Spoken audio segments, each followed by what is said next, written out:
Pemirsa, tadi sebelumnya di segmen sebelumnya kita sudah lihat bagaimana perjalanan dari tim Gini di ajang Piala Afrika U23 dari fase grup kemudian menuju babak selanjutnya, kemudian mengantarkan mereka ada di peringkat 4 konfederasi ataupun juga zona Afrika sehingga harus berhadapan dengan peringkat 4 yang ada di konfederasi Asia yaitu Indonesia. Gini versus Indonesia akan berlangsung pada Kamis 9 Mei mendatang sekitar 3 hari lagi pukul 21 waktu Indonesia Barat. Melihat perjalanan mereka ada di satu grup bersama lawan-lawan yang tidak bisa dipandang sebelah mata, Maroko, Kongo dan sebagainya, Bung Hardiman. Bahkan jauh sebelum mereka tiba di putaran final Piala Afrika dimainkan di negara Maroko, mereka di kualifikasi Putri, mereka menghadang Gabon. Dengan 1 kemenangan dan 1 imbang. Kemudian di putaran ketiga mereka menghajar Senegal. Ini bagus ini. Bagaimana jejak laga mereka sebelum tiba di Maroko. Di Maroko, di fase grup, mereka dikalahkan memang oleh tuan rumah Maroko 2-1. Tapi mereka menghajar Kongo dan imbang melawan Gabon. Inilah membuat mereka terbang ke semifinal. Di semifinal kalah melawan Mesir. Lalu di partai playoff melawan Mali mereka kalah. Tapi lewat drama adu penalti. Betul. Dan ini Putri, ini terjadi Piala Afrika pada Juli tahun lalu, 2023. Artinya apa? Mereka punya interval waktu yang sangat panjang untuk bisa menghadapi Indonesia U23. Baik. Sebentar lagi. Masa persiapan mereka panjang. Panjang sekali. Dan mereka sebulan terakhir mereka bersiap di mana? Di Spanyol pun. Hebatnya apa? Kita bisa mencermati. Ada apa di balik ini ketika Gini menggantikan pelatihnya. Pelatih sekarang, Cisse, itu di drop menjadi asisten pelatih. Pelatih barunya adalah pelatih senior. Dari Gini senior. Hanya untuk menghadapi pertandingan 9 Mei ini. Indonesia. Kita bisa bayangkan bagaimana keseriusan mereka. Sangat serius. Namanya Kaba Diawara. Mantan pemain Arsenal, mantan pemain Paris Saint-Germain. Dan ini adalah penjelasan yang eksplisit. Gini tidak main-main. Betul sekali. Mereka ingin tiba di Olimpiade. Itu dia. Gini tidak main-main. Tapi ada satu kekhawatiran juga ternyata yang disuarakan oleh Gini. Karena katanya kami ini melakukan pertandingan internasional berhadapan dengan Amerika. Terakhir adalah April. Begitu. Apakah ini waktunya yang cukup lama mereka sehingga kemudian tidak pemanasan kembali atau seperti apa melihatnya? Nah, ini juga menarik karena apa? Karena atmosfer di dalam tim itu juga ditentukan bagaimana mereka bersiap dengan sederet pertandingan. Indonesia 6 game semuanya tempo tinggi, bagus. Dan lalu kita memilih untuk recovery 3 hari. Artinya apa? Aura kita, aura tim Indonesia itu adalah aura match. Mesti habis-habisan. Beda dengan Gini. Hampir setahun mereka tidak ada game. Artinya apa? Mereka tidak punya aura yang oke banget untuk menghadapi sebuah partai penting. Playoff Afrika versus Asia di Eropa. Ini saya pikir Bro Ruli juga bisa menjelaskan bagaimana aura yang hinggap dalam sebuah tim. Ini juga penting. Bagaimana Bang Ruli? Kalau kita ini kan kemudian pertama di Dubai, TC Dubai berhadapan dengan siapapun yang saat itu dijadwalkan pada saat friendly match begitu kan uji coba. Kemudian langsung menuju Piala Asia. Jadwalnya juga rapat, padat merayap. Langsung kemudian pertandingan ini. Nah, beda dengan Gini yang pertandingannya setelah Piala Afrika saat itu sudah lama baru bertemu lagi berhadapan dengan tim internasional adalah saat berhadapan dengan Amerika April lalu. Setelah itu juga tidak ada lawan lagi. Bagaimana? Bagaimana Bang Ruli melihatnya? Kita kan tidak begitu tahu tentang mereka, apa mereka uji cobanya dalam 2 minggu sebelum ini kan kita tidak tahu. Tapi kan kita mungkin udah uji coba dengan tim lokal tapi tim internasional begitu kan? Kita lebih tahu fokus ke tim nasional kita. Mungkin anak-anak kita, Garuda Muda ini pasti akan membuat sejarah.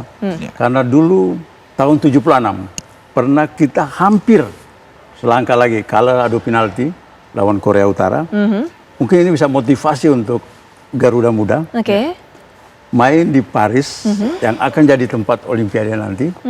Ini yang bikin motivasi karena kita tahu Garuda Muda kita ini di event-event yang penting ini yang tidak diharapkan bisa buat kejutan.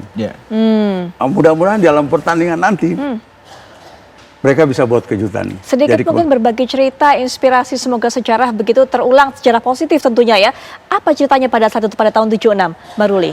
Ya, karena itu main di Senayan tahun 76, itulah senior-senior kita. Mereka bermain dan sampai adu penalti.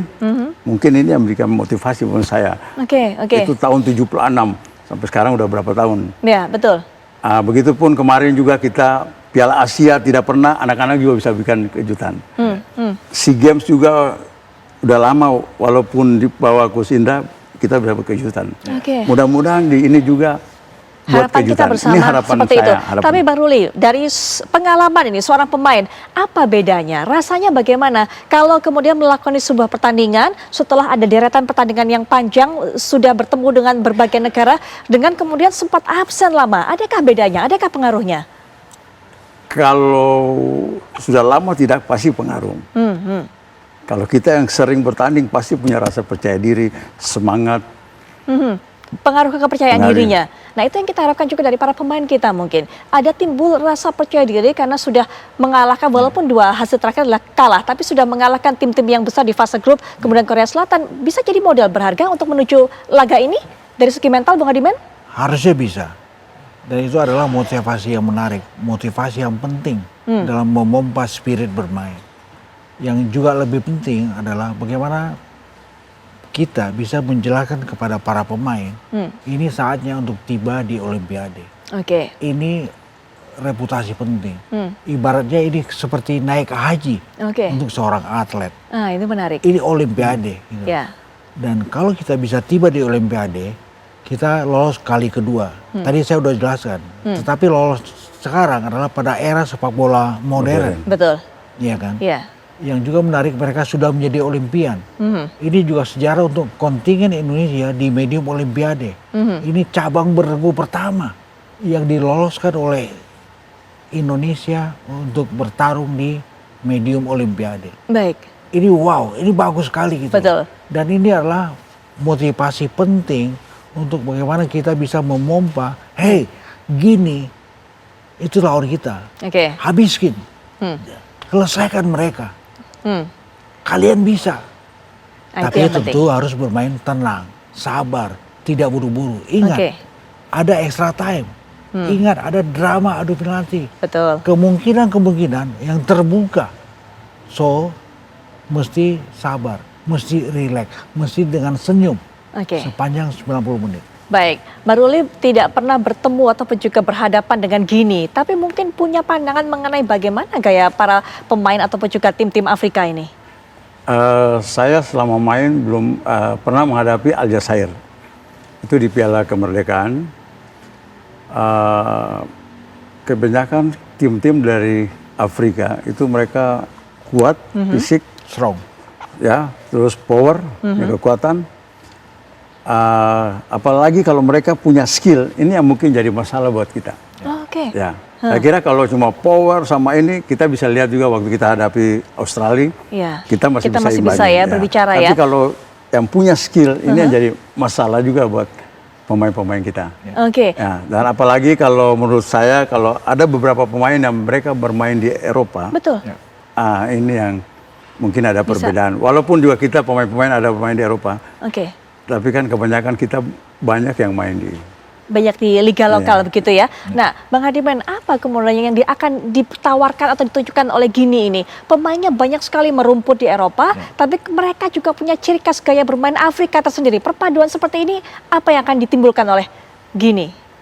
Saya pikir sama seperti kebanyakan tim-tim yang berasal dari kawasan Afrika. Mereka stylish, mereka punya aksi individu yang oke. Dan itu di backup oleh stamina yang strong, fisik yang kuat sekali.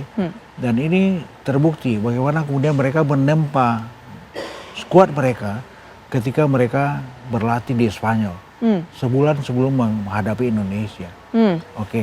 Saya pikir dalam 1-2 hari ini mereka sudah mendarat juga di Prancis, di Paris, bahkan juga di Clairefontaine. Dan Indonesia juga sama.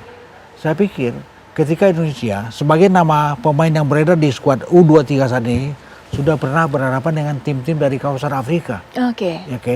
Dan misalnya yang terbaru adalah yang terakhir kita menghadapi Burundi dan kita menang saat itu. Artinya apa? Secara mental kita udah siap. Kita udah siap gitu. Dan inilah sekali lagi saya katakan ini momentum. Momentum ini mesti dimaksimalkan. Kalau kita bisa tiba di Olimpiade, wow ini keren banget ini. Ya kan? Dan ini adalah satu sejarah berikut yang ditorehkan oleh Sintayong. Ini nama yang sekarang sangat beredar luas di Indonesia dan menjadi bintang. Betul. Kalau dia bisa membawa Indonesia, membawa Garuda Muda tiba di Olimpiade lewat partai yang dimainkan di Paris versus Gini, saya pikir Indonesia sejarahnya wow banget. Ini adalah shocking moment juga untuk orang-orang di Indonesia. Baik. Kenapa? Karena sepak bola di Indonesia, tim nasional Indonesia, bro, ini berkibar. Betul, betul. Dan ini kedepannya menjadikan seorang Sintayong adalah sosok pelatih yang akan segera super sibuk. Oke. Ya, ya. Kalau kita lihat memang perjalanan petualangan dari timnas U23 kita di ajang Piala Asia U23 seakan mengembalikan euforia para pecinta timnas. Seakan juga membuat kita sudah beranjak dari level sekedar Asia Tenggara. Sudah waktunya untuk bisa berbicara di kancah Asia. Bagaimana kemudian saat berhadapan dengan tim atau juga salah satu tim perwakilan dari Afrika yaitu Gini. Nanti kita akan bahas lebih lanjut. Termasuk kami juga kembali lagi untuk bisa mencoba menghubungi Pak Sumarji untuk bisa mendapatkan bagaimana kabar terbaru dari para pemain timnas U23 saat lagi.